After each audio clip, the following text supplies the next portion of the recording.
Hello all, this will be a brief video tutorial on how to post homework assignments and resources on eBackpack and the portal so that it is more efficient time-wise. I am going to you'll be able to see where I click based on where the circle pops up around the mouse. So you can see I'm here on the portal. So to start off, I'm going to go ahead and go to eBackpack, which is right there, and I will open that in a different tab. I want to have those side by side personally because it'll make my job a little easier. You'll see here that it's a security threat apparently, so I'm going to proceed anyways because I trust eBackpack. So you will go ahead and log in. Alright, so going back here. I'll go to my groups when I want to post an assignment. And I'll go to whatever class I need to post something for. So if I go here to add new, you'll see all of my classes are here. So let's say it's only for my 7th grade algebra class. I need to move these guys back because I am not trying to put it in here. So I'm going to highlight the class I don't want to post an assignment for, and I'll move it back over to this section by clicking one of these two buttons. Same thing with pre-algebra. However, I do want my 8th grade algebra class to have the same assignment. So I'll put that over there, like so. And that's what I want to do. And let's say I want to post, this is however many assignments I want to post. You can do 10 or less. Okay, so now I will write down a brief description of the assignment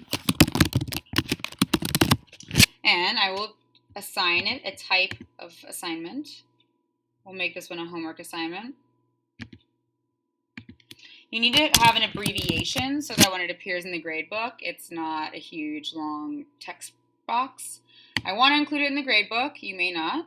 I do want to include it in the cumulative grade. You wouldn't include it in the cumulative grade if it was something like reading that's not graded, but you do want them to see it as an assignment.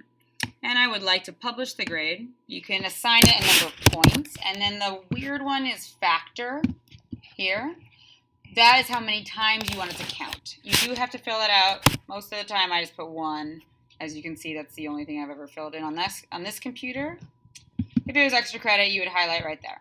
And then if you have a default date, it will choose all of the classes for that date.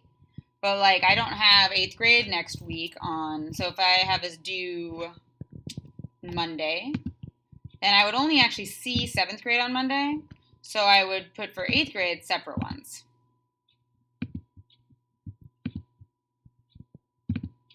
And if you wanted to put any extra details, you could do so there. You could put links in there. And if you have an attachment, this would be a great place to put it. And just as a side note, if you do want to use detail and links and so attachments and all that stuff, you need to only have the one assignment to add. If you're going to add more than one assignment, you're going to only see this field here. Okay, and I'm going to cancel that, but normally I would press save and exit. Or if I forgot to add something, I would go ahead and do save and add more. But I'm going to cancel it. So then what I would do is I would go to eBackpack. Okay? And you'll see these are the classes I have. Now I would create a class. Now because I'm assigning this to multiple classes, this is what I would do. I would go ahead and create a new assignment within my files. And I would say, yes, that is an assignment. And I would say, whatever, same title. I would actually definitely use the same title because you want to make sure that it's not confusing. Put any instructions there, due date, and so forth. And I'll add it. Then, once I have it right here, I'll add a file to it from wherever. If I need to add a file. If I don't need to add a file, I won't. But then, I'll just go ahead and put it in each of the classes that it applies for. So it applies for 8th grade Algebra 1. It applies for my other 8th grade Algebra 1. You can see it's there. And it also applies for my 7th grade Algebra 1. So that is the quickest, easiest way to post an assignment. If you need to edit, go to Edit Assignments. You have to choose the current assignments, future assignments, or previous assignments. This is a future assignment. You have to press View, unfortunately. It won't update on its own. You can edit right here, delete.